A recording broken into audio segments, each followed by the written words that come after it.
Maya-maya nga yung kasama ko, eto, humihila na rin, nakahuli na rin ng isa. Maya-maya nga may nagparamdam na sa akin, talagang hinila ko rin agad. Ay talagang sok nga ito sa pamulutan. Paano ko ba naman makakahuli?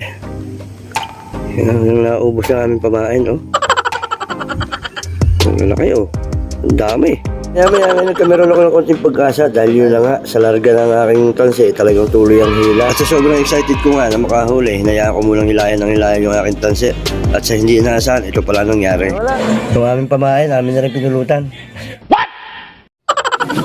Ayan, naku, malalagot pa. Ate, bili nga.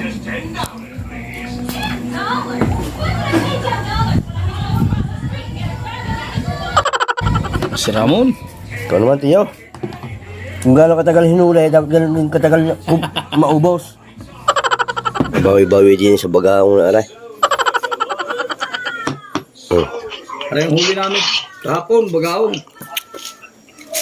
Kaya na ng bagaong yan? May tagsa kami lang. Mga idol, nangawil muna tayo. Ito ang gamit. Habang wala tayong pasok mga idol, nangawil muna tayo. May huli na.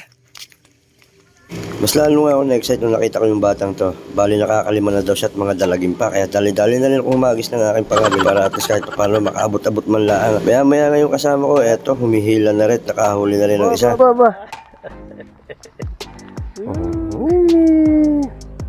Aranas.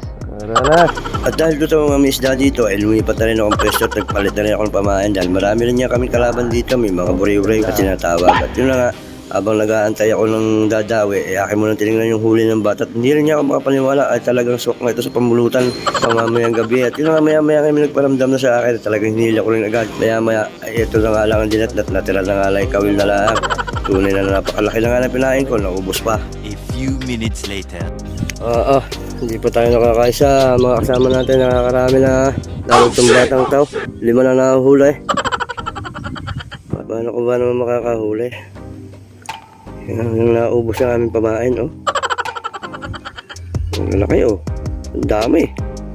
Ala. Lutang eh. Oh. Malaki po yan kanina. Yan na lang natira. Ay, dami. Medyo umahapon na rin niya, wala pa rin niya ako nahuhuli at sa amin niya magkakasama, ako lang talagang wala pang dawe. Kustang inang lamok galit sin. Maya-maya nga nagkameron ako ng konting pag-asa dahil yun na nga, sa larga ng aking tanse, talagang tuloy ang hila. At sa sobrang excited ko nga na makahuli, hinayaan ko munang hilayan yung aking tanse. At sa hindi inaasahan, ito pala nangyari. Wala na. Ay, nakaw. Sabi siya sa batang karay. Ano na? Ay, nakaw. Batay. Ay, bet. Akala ko ikuha na eh. Nakaw. Sa haba na nilarga ko. Yan, nagkabulbul At pa. dahil medyo dumidilim na, ay may umuwi na rin kami. Salamat na rin dahil kahit papano, nakatatlo din namang huli yung mga kasama ko. Kaya ito yung ganap ngayong gabi. Takbo na ba ito? Ayun, takbo na nga. Ayun nga. Yung aming pamain, namin na rin pinulutan. What?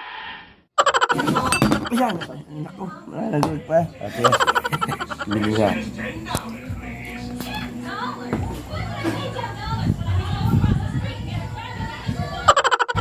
Si Ramon.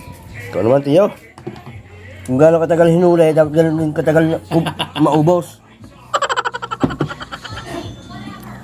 Ito na po yung tinatawag itong bagaong.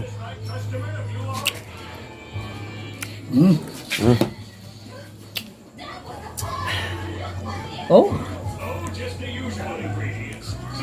Pingas.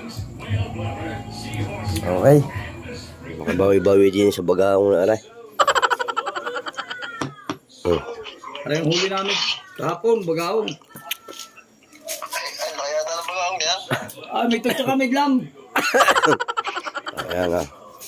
Kung gaano katagal siya namin hinuli, ay gano'n din katagal siya ang uubusin. Nakabisan nyo eh. Sa lasa naman. May bulalo pa kami dito. Bagaong nga? Gaong. Bagaong pare. Saka tuyo. May katawagan pa. Yan. So ayan mga idol. Sumarap na. Hmm. Sariwang Eh, sariwa naman. Basta kung gaano katagal hinuli, gaano katagal ubusin.